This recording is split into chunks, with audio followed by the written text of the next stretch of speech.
اور دیگر قابل صد احترامات و تکریمات حضرات علماء کرام اور حلال سرٹیفیکیشن یا اسناد الحلال کورس کے شرکائے گرامی، السلام علیکم ورحمۃ اللہ وبرکاتہ۔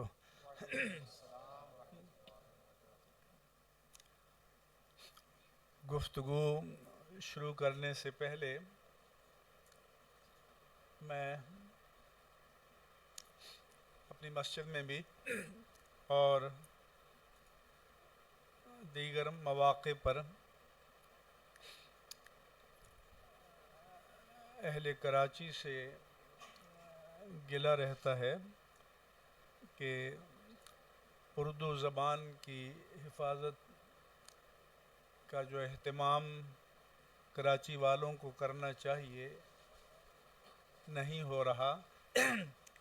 اس لیے میں کہتا ہوں کہ اردو اسپیکنگ رہ گئے ہیں، اردو ریڈنگ اور رائٹنگ سے بالکل ہی آپ کی موجودہ نسلیں تعلق توڑ چکی ہیں۔ اس لیے میں نے ایک مرتبہ آرٹس کونسل میں بھی کہا تھا کہ ڈرو اس وقت سے جب آپ لوگوں کو اپنے بچوں کو اردو پڑھانے کے لیے پنجاب سے لوگ بلانے پڑے۔ اس لیے مہربانی کرو اردو پر توجہ دو۔ میں نے ابھی حال ہی میں لکھا تھا کہ یونیورسٹی کے جو اردو ڈپارٹمنٹس ہیں ان میں ایم اے اردو اور ایم فل اور پی ایچ ڈی کے لیے بنیادی فارسی اور عربی بھی نصاب کا حصہ ہونا چاہیے، ورنہ یہ ماسٹر کے ڈگری ہولڈر جو ہیں ہماری اردو معلّہ یا کلاسیکل اردو لٹریچر جو ہے اس سے یہ صحیح استفادہ کرنے کے اہل نہیں ہوتے،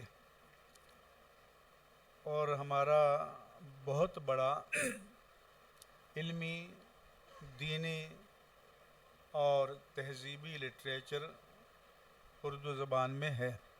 مجھے یہ خیال اس لیے آیا کہ میری نظر پڑی ماہانہ پر معذرت کے ساتھ، تو اصول یہ ہے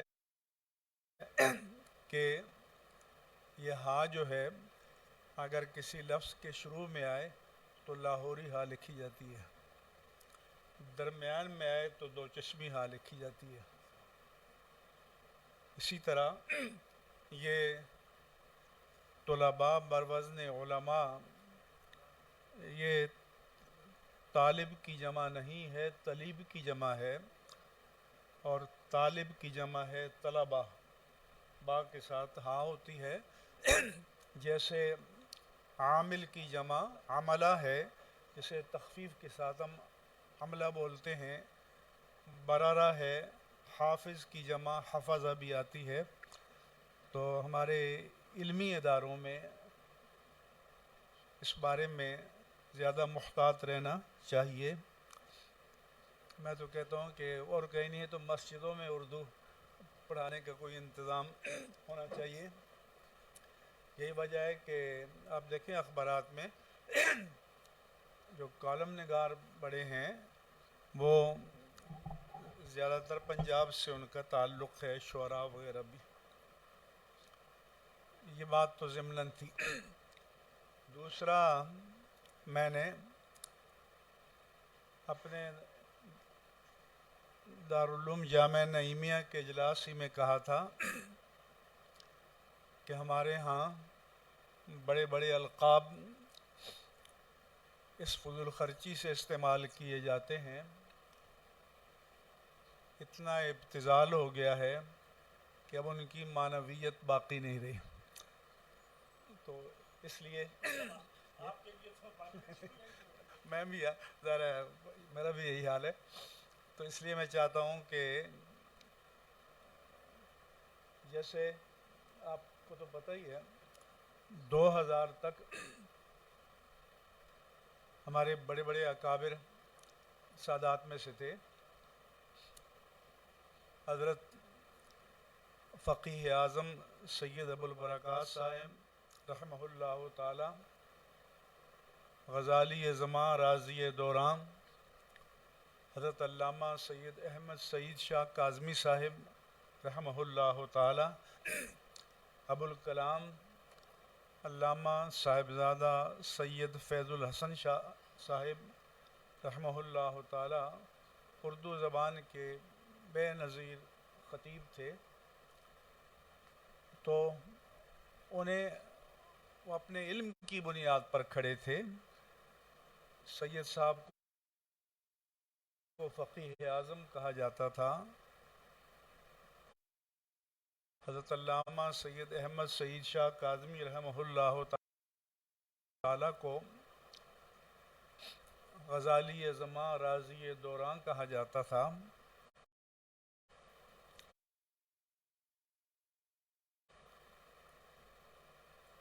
اور حضرت علامہ سید شاہ تراب الحق قادری صاحب کے جو ہمارے ساتھ دور گزرا،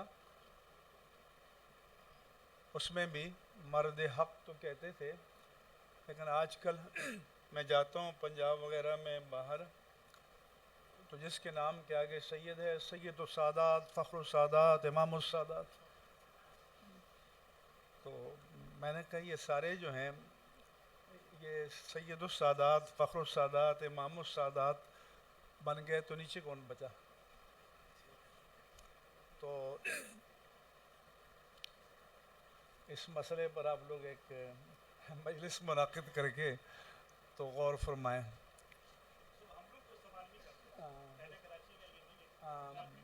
بہتر ہے. وہ نقب لگاتے ہیں محفل میں، تو اس لیے نقیب محفل کہلاتے ہیں. کہ یہ بھی ایک نئی مخلوق ایجاد ہوئی ہے. یہ جب نعت خوانیوں کا کلچر جو شروع ہوا تو میں نے اس پر 21ویں صدی سے بات کرنا شروع کی، اور وہ کلچر چونکہ بغیر کسی نقد و نظر کے بڑھتا رہا، تو پھر اس کا نتیجہ یہ نکلا کہ اسی کے ذریعے رافضیت جو ہے وہ نفوذ کر گئی. علماء جن کا کام تھا کنٹرول کرنا، تحکم شرعی جن کی ذمہ داری تھی، وہ مصلحتوں کا شکار ہو گئے. اب ذرا جب نعت خوانوں سے بھی ڈرنے لگیں تو پھر کیا بچے گا دین میں. میں نے تو اللہ پر توکل کرتے ہوئے، ابھی کراچی میں تھوڑا فرق پڑا ہے، تو انہوں نے جا کے پنجاب میں ڈیرے لگا لی ہیں. تو ابھی میں یہ فروری مارچ میں مجھے پنجاب میں بہت زیادہ جانا پڑا، اداروں کے پروگرام تھے. تو میں نے کہا یہ کلچر اٹھا تو کراچی سے تھا،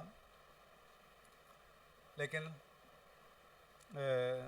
وہاں تھوڑا سا قدر بہتری آئی. تو میں نے اہل پنجاب سے کہا کہ وہ بستر بوریاں اٹھا کر پنجاب چلے آئیں کہ سارے مجذوب ادھر ہی رہتے ہیں. تو میں نے کہا کہ آپ دین کی ترجیحات آپ نے چھوڑ دیں، اور ایک بندہ خوشگلو ہے، 2-4-10 نعتیں یاد کر لی ہیں، تو ان کو ایک رات میں اتنا دے دو جتنا اللہ کے کلام کی تفسیر پڑھانے والے، اللہ کے رسول کی حدیث پڑھانے والے، علوم دینیہ پڑھانے والوں کو مہینے بھر میں نہ دو، اور بعض صورتوں میں سال بھر میں نہ دو. تو پھر میں نے کہا کہ اس مکتب فکر میں نعت خواں اور قوال پیدا ہوں گے یا علماء پیدا ہوں گے؟ تو اس میں جو علماء پیدا ہو جاتے ہیں یہ خارق عادت ہے. اس کو میں سسٹم کی پیداوار قرار نہیں دیتا، کیونکہ ہمارے سسٹم نے علم کی تکریم کو پس پش ڈال دیا. یہاں تک کہ جب یہاں سپرائی وے پہ اویس رضا قادری صاحب کو چاندی میں تولا گیا تو جناب امین میاں برکاتی جو مہاراجہ شریف کے سجادہ نشین ہیں وہ چاندی کی اینٹیں اٹھا کر اس میں رکھ رہے تھے. پھر آخر میں انہوں نے کہا کہ جو میرے بزرگوں نے اعلیٰ حضرت کو دیا وہ میں نے ان کو دے دیا. تو میں نے کہا کہ اگر آپ کے پاس وہ نظر ہوتی جو آپ کے بزرگوں کے پاس تھی تو ان کی نظر انتخاب تو وقت کے سب سے بڑے عالم پر پڑی اور آپ کی نظر انتخاب ایک ناتھواں پر پڑی. تو یہ ترجیحات پر بھی نظر ثانی کی ضرورت ہے. اس لیے میں حضرت علامہ حافظ خادم حسین رضوی رحمہ اللہ تعالی کو جہاں جاتا ہوں تو ان کا ذکر کرتا ہوں کہ انہوں نے اہل سنت میں بریک تھرو کیا کہ ایک آدمی اپنی قابلیت، صلاحیت اور محنت کے بل پر راستہ بنا سکتا ہے، ورنہ تو آپ لوگ سابقے اور لاحقی ڈھونڈتے تھے کہ نام کے ساتھ ہے یا نہیں ہے. اس سے بھی میں پنجاب میں گیا تو میں نے کہا کہ کربلا فروش اور حسینیت کے سوداگر تو بہت دیکھے ہیں، لیکن اپنی کربلا سجانے والا خادم حسین ایک ہی دیکھا ہے. اس لیے آپ حضرات اس کو سمجھیں. یہ جو ہمارے حضرت علامہ مفتی سید زاہد سراج القادری صاحب نے یہ ٹریننگ کورسز شروع کیے ہیں، میں اس کی تحسین کرتا ہوں. علم حاصل کرنے کا پہلا مقصد تو خود آگہی ہے کہ ہر مسلمان کو اپنے دین سے متعلق یا اپنے تمام حاجات و ضروریات سے متعلق دین کی جو ہدایات ہیں، معلومات ہیں، ان سے آگہی ہونی چاہیے. یہ ہماری دینی ضرورت ہے اور بحیثیت مجموعی فرض کفایہ ہے. ہم ہمیشہ دیر کر دیتے ہیں، لیکن وہ کہتے ہیں کہ دیر آید درست آید، بیٹر لیٹ دین نیور، کہ نہ ہونے سے دیر سے بھی ہو جائے تو غنیمت جانو. تو اب یہ کام شروع ہوا ہے اور اس کے لیے پر انسٹیٹیوشنز اور ادارے بنانے کی ضرورت ہے. سوشل میڈیا پر ان کی بڑے پیمانے پر تشہیر کی ضرورت ہے اور ساتھ یہ بھی ہو کہ اس کے پیچھے علمی قوت بھی موجود ہے. تو یہ بہت اچھا کام ہے. آپ نے شارٹ کورس کیا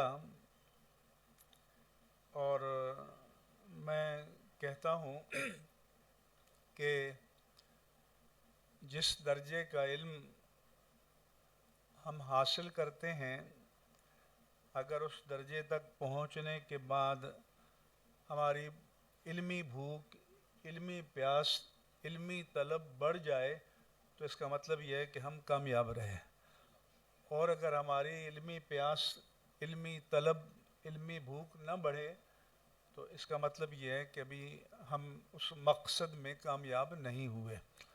تو ان کورسز سے استفادہ کر کے آپ آگے کی طرف پیش قدمی کریں، کیونکہ اس کے مواقع اب سامنے آ رہے ہیں پرائیویٹ لیول پر بھی اور گورنمنٹل لیول یا حکومتی سطح پر بھی قانون سازی کے معاملات ہو رہے ہیں.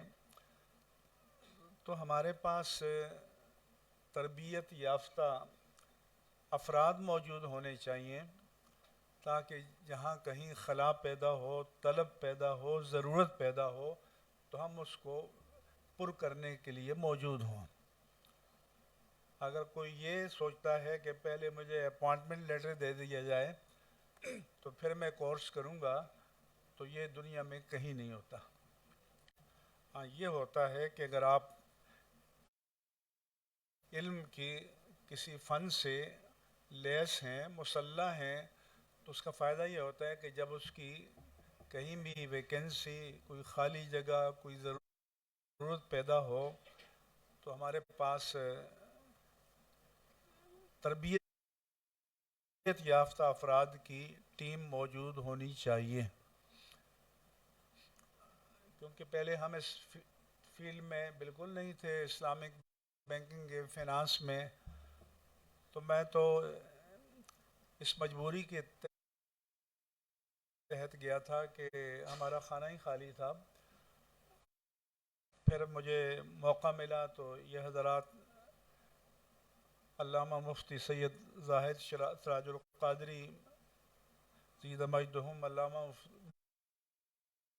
مفتی سید صابر حسین، یہ آگے آئے، اور اس کے بعد الحمدللہ کافی حد تک اب اسلامک فائنانس میں یا بینکنگ میں یا تکافل میں اب ہماری نمائندگی موجود ہے، اور جیسے جیسے یہ آگے بڑھیں گے مجھے امید ہے کہ انشاءاللہ تعالی اور مواقع، اپرچونٹیز پیدا ہوں گی۔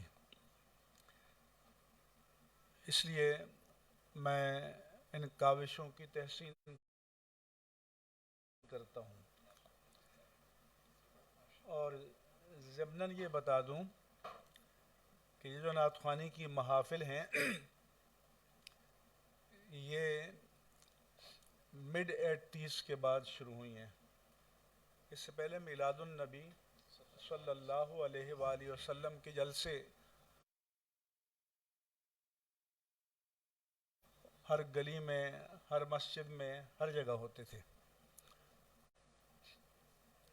جب ایم کیو وجود میں آئی تو آپ کو پتہ ہے اس کے پیچھے فکر دینے والے کون تھے؟ تو انہوں نے نوٹ کیا کہ 70 کے انتخاب میں، 85 کے قومی انتخابات میں، یہ جو اہل سنت کے علماء کو کراچی میں یا حیدرآباد میں، سکھر تک یہ مقبولیت ملی، تو یہ لوگ دینی جلسوں کی وجہ سے، حضور کی محبت کی وجہ سے علماء سے جڑے ہوئے تھے۔ اور جس طرح آپ نے بعد میں گلی گلی ایم کیو ایم کے دفاتر یہ دیکھے، 70 میں جماعت اہل سنت کے دفاتر اسی طرح گلی گلی تھے، اور پہلی مرتبہ سیاست میں ہمارے علماء آئے، اور اللہ تبارک و تعالیٰ نے یعنی 144 کی جو اسمبلی تھی پاکستان کی، کیونکہ ایسٹ پاکستان تو کٹ گیا تھا، ویسٹ پاکستان کی، تو اس میں ہمارے 7 نمائندے موجود تھے، اور وہ بڑے بھاری بھرکم تھے۔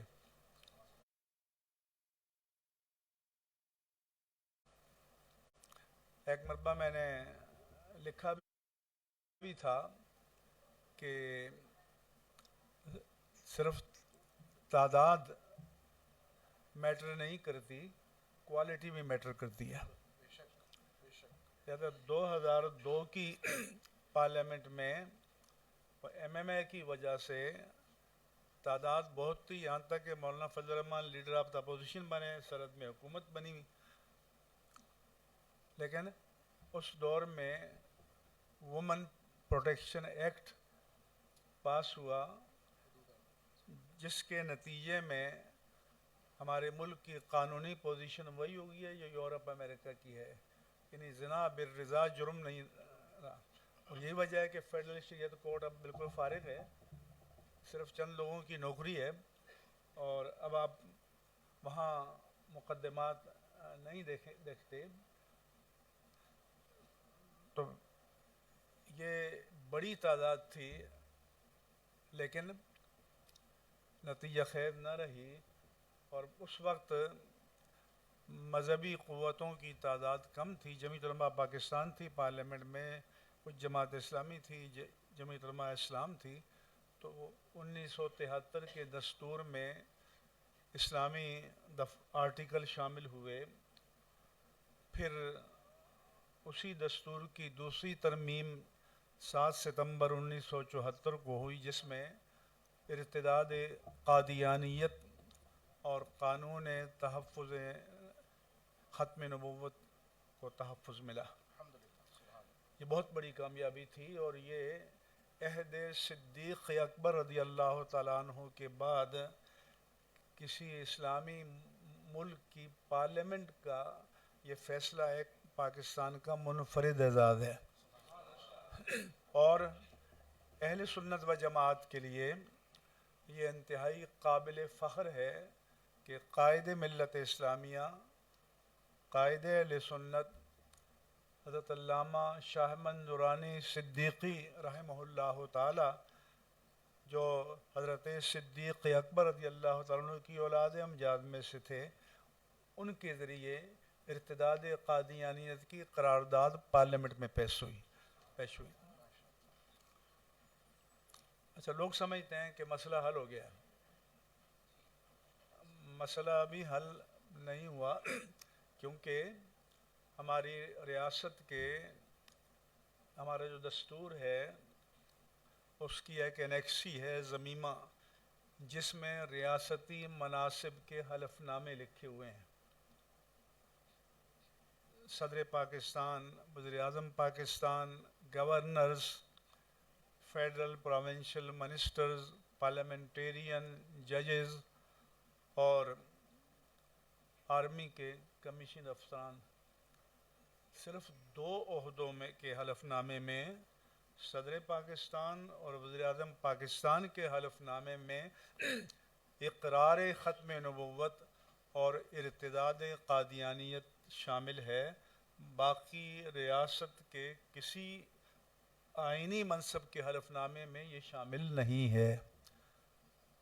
یہاں تک کہ کوئی چیف جسٹس آف پاکستان بھی بن سکتا ہے. رانا بغواس بن گئے تھے، آپ کے علم میں. اور ایک میٹنگ میں میں نے ہمارے جو مقتدر ادارے ہیں ان کے سربراہ سے کہا کہ بھی ایک جماعت کو 24 لاکھ ووٹ ملے، اور ہمارا نظام انتخاب یہ ہے کہ ان 24 لاکھ ووٹرز کا ایک نمائندہ بھی ہماری پارلیمنٹ میں موجود نہیں ہے. تو اب سوال یہ ہے کہ اگر ایک ہوتا،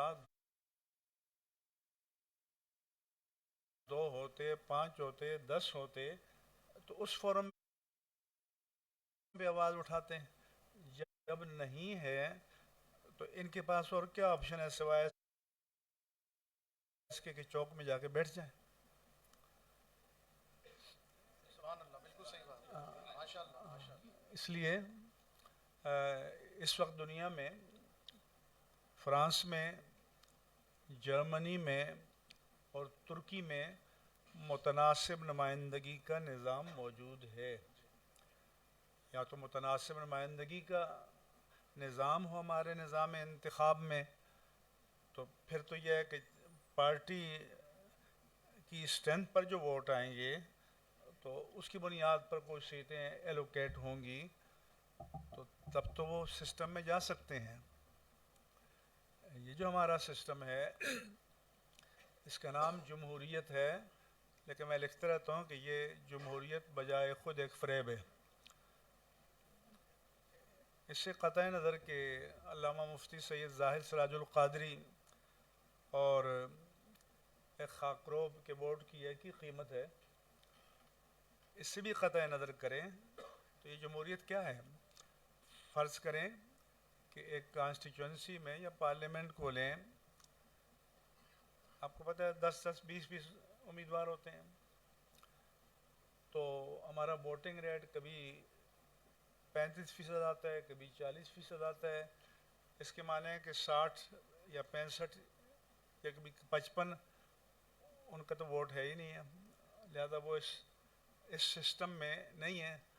اب باقی جو کاسٹنگ ریٹ ہے 40%، کبھی 40، کبھی 45، کبھی 35، کبھی کیا، اب اس میں سے 10 امیدوار ہیں کسی نے 5% لیا، کسی نے 2% لیا، کسی نے 7 لیا، کسی نے 10 لیا، تو فرض کریں کہ 15 یا 20%، وہ بھی ٹوٹل ووٹس نہیں، جو کاسٹنگ ووٹ ہیں ان کا بھی 15% کسی نے لیا تو ممبر بن گیا۔ اب اگر ہم مجموعی ووٹروں کو دیکھیں تو مجموعی ووٹر کا تو وہ 10%، 5% بھی نہیں بنتا، تو کیسے کہا جا سکتا ہے کہ یہ جمہور کی آواز ہے؟ اس لیے اس نظام انتخاب پر بھی توجہ کی اور غور کی ضرورت ہے، کیونکہ سر دست کا کوئی بدل نہیں ہے۔ میرے پاس ہر طرح کے لوگ آتے ہیں، حزب التحریر کے بھی آتے ہیں جو احیاء خلافت کی بات کرتے ہیں۔ میں نے کہا بھائی بہت اچھی بات ہے، لیکن بتاؤ تو صحیح کہ بھائی کیسے ہوگا۔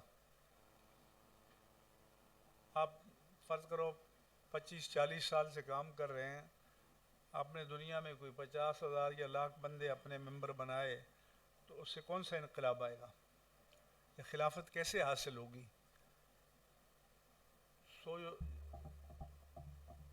جو سسٹم اور نظام ہے، جو بندہ نظام میں کھڑا ہے اس کی آواز کی ایک کوئی نہ کوئی قدر ہے۔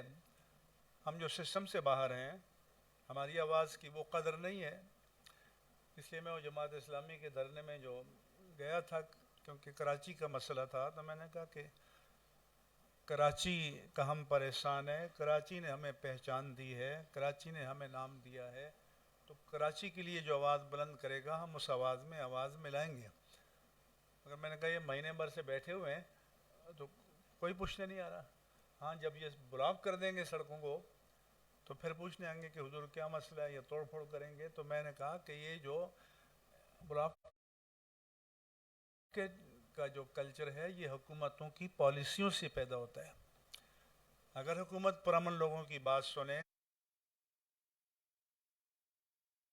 دلیل کی بات سنے، استدلال کی بات سنے، تو کون فارغ ہے کہ جا کے سڑک کے درمیان بیٹھ جائے؟ تو میں عرض یہ کر رہا تھا کہ یہ جو کلچر چلا تھا نعت کا، تو انہوں نے سوچا کہ بھئی یہ عشق مصطفیٰ یہ لوگوں کی کمزوری ہے، اس کی وجہ سے یہ علماء سے جڑے ہوئے ہیں، تو علماء سے کاٹنے کے لیے ان کو کوئی اور ڈوز دو، تو انہوں نے یہ نعت خوانیوں کا کلچر نکالا۔ تو شروع میں لمبی لمبی قلموں والے، زلفوں والے، اور وہ جو اسٹارز بن کے آتے تھے کلین شیو، پھر دباؤ پڑا تو وہ انہوں نے تھوڑی بہت داڑیاں رکھنا شروع کر دیں۔ اب بھی میں نے ابھی فتویٰ بھی لکھا کہ ایک جگہ پنجاب میں ایک شخص کہتا ہے کہ رضی اللہ عنہ کہنے والے کوئی اور ہوں گے، اساں دا کہنے علیہ السلام علی مولا۔ اب وہ مطلب ہے کہ اہل سنت پر طنز کر رہا ہے کہ ہم جو صحابہ کرام جس میں مولا کائنات حضرت علی المرتضیٰ رضی اللہ عنہ بھی شامل ہیں، رضی اللہ عنہ کہتے ہیں، تو گویا ہم ان کا مرتبہ کم کر رہے ہیں۔ میں نے کہا یہ طنز تو تم رب ذوالجلال پر کر رہے ہو، یہ طنز تو تم قرآن کریم پر کر رہے ہو۔ یہ تو اللہ نے فرمایا کہ لقد رضی اللہ عن المؤمنین اذ یبایعونک تحت الشجرہ، اور یہ معاہدہ حدیبیہ کے وقت یہ آیت نازل ہوئی اور اس کے لکھنے والے حضرت علی المرتضیٰ رضی اللہ تعالیٰ عنہ تھے، اور یہ قرآن کہتا ہے، اللہ فرماتا ہے کہ والسابقون الاولون من المہاجرین والانصار والذین اتبعوہم باحسان رضی اللہ عنہم ورضوا عنہ۔ تو گویا ان کے نزدیک اللہ کا راضی ہونا کوئی مسئلہ ہی نہیں ہے۔ تو السابقون الاول کے حضرت علی المرتضیٰ رضی اللہ عنہ کے اسبق الاولون میں سے تھے۔ تو اس لیے یہ نعت خواں لوگوں کے پیسوں سے، جیبوں سے پیسے نکالنے کے لیے عقائد سے کھیلتے ہیں، اور جو علماء اسٹیج پر اگر بیٹھے ہوتے ہیں تو وہ کس کام کے لیے بیٹھے ہوتے ہیں؟ جو کلمہ حق نہ کہہ سکے تو پھر اس کو یہ پیشہ چھوڑ کے کوئی اور پیشہ اختیار کرنا چاہیے۔ تو اس لیے اسی طرح سے راولپنڈی میں ایک مجلس میں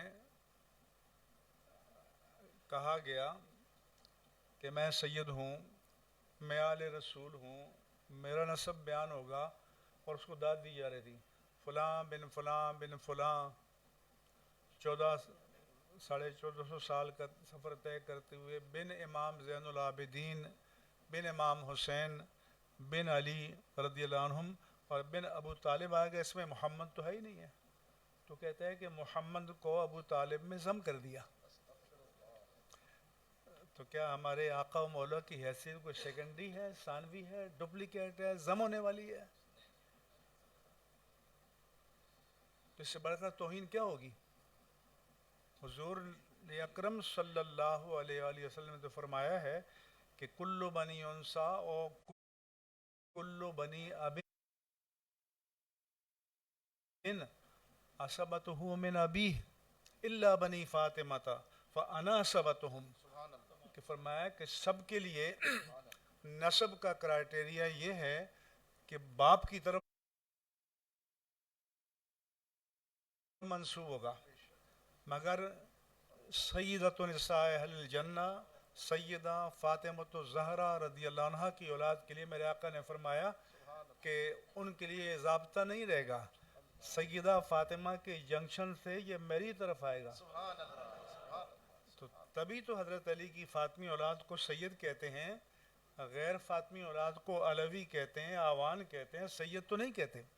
لیکن اس طرح کے معاملات ہو رہے ہیں، اور اگر اس پر چیک نہ رکھا گیا اور ان کو کھلی چھوٹ دی گئی تو پھر اہل سنت کے لیے عقائد کے اعتبار سے بڑے مسائل ہیں، اور اس پر تمام اہل فکر و نظر کو، تمام علماء کو سوچنا چاہیے اور اپنے خطابات میں، اپنی دروس میں، اپنی مجالس میں اس پر لوگوں کو متوجہ کرنا چاہیے. میں حضرت علامہ مفتی سید زاہد سراج القادری اور ان کی جو ٹرینرز کی، مربیان کی ٹیم ہے، ان کو مبارکباد پیش کرتا ہوں، اور آپ سب جنہوں نے ان سے استفادہ کیا اور حلال سرٹیفیکیشن کورس کو سمجھا اور پڑھا، آپ سب کو مبارکباد پیش کرتا ہوں. اور یہ سلسلہ چلتے رہنا چاہیے اور جاری رہنا چاہیے. اللہ تبارک و تعالی ہمارے ان دوستوں اور بزرگوں کی مساعی کو اپنی بارگاہ عالی میں معجور، مقبول اور مشکور فرمائے. وما علیہ